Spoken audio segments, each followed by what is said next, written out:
He pretended to be asleep at broken bar, but what he saw when his shy maid thought no one was watching left him completely frozen. His heart forever changed.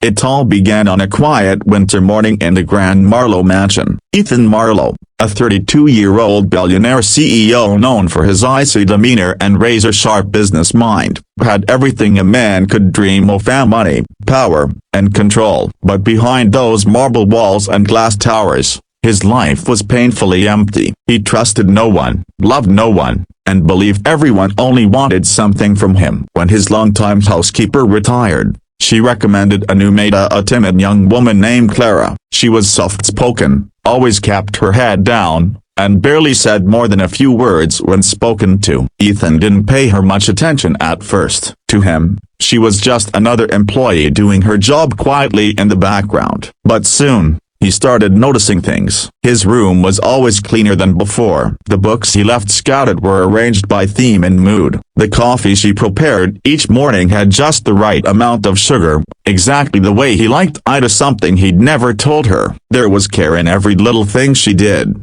as if she was trying to comfort someone who didn't know how to be comforted. One evening, after a particularly harsh day at work, Ethan overheard two other staff members whispering that Clara often stayed late to clean his study long after everyone else had gone home. "She just sits there for a few minutes after cleaning," one of them said, "like she's talking to him even when he's not there." Ethan was curious, a broken bar, or perhaps suspicious. He had been betrayed before by people pretending to care, and he didn't want to be fooled again. So, he decided to test her. The next night, Ethan returned home earlier than usual but pretended to be exhausted. He lay down on the couch in his private study, closing his eyes just enough to appear asleep. His plan was simple: watch what she did when she thought he wasn't looking. When Clara entered the room, she froze seeing him asleep. Her steps were slow and careful, her breathing soft. She began quietly cleaning around him, dusting,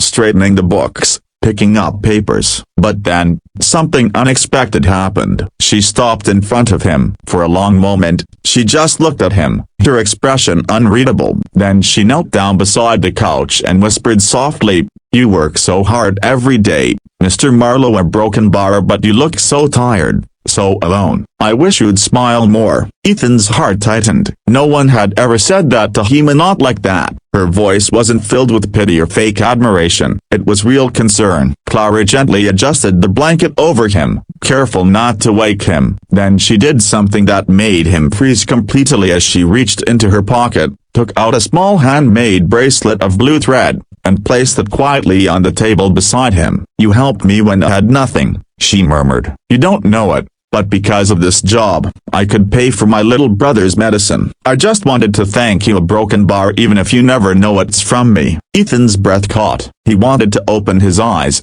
to say something, but he couldn't. For the first time in years, he didn't know what to say. The next morning, Clara entered the study as usual, only to find the bracelet gone. She panicked, thinking she had overstepped. But before she could leave, Ethan spoke from behind his desk. "Clara," he said quietly, holding up the bracelet, "'tis a broken bar is yours, isn't it?" Her face turned pale. "Yeah, I'm sorry, sir. I didn't mean to." But Ethan shook his head gently.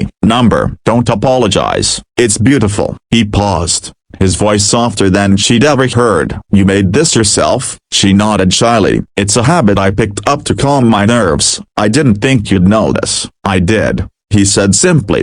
"I noticed a lot of things." From that day on, something in Ethan began to change. He started greeting her every morning, asking how her brother was doing, even smiling occasionally, a rare sight in the mansion. Clara's quiet warmth began to melt the walls he'd built around himself. She reminded him that kindness didn't need a reason. Weeks passed, and Ethan learned more about her life, how she had taken the job not just for money, but because she wanted to work somewhere peaceful after years of chaos. Her parents had passed away young, leaving her to care for her sick brother. Yet, despite her struggles, she always found reasons to be grateful. One night, Ethan came home late again, exhausted from another corporate war. But instead of retreating into silence, he found himself walking into the kitchen, where Clara was finishing up. She turned, startled, as he placed a small velvet box on the counter. "For you," he said simply. Inside was a delicate silver bracelet,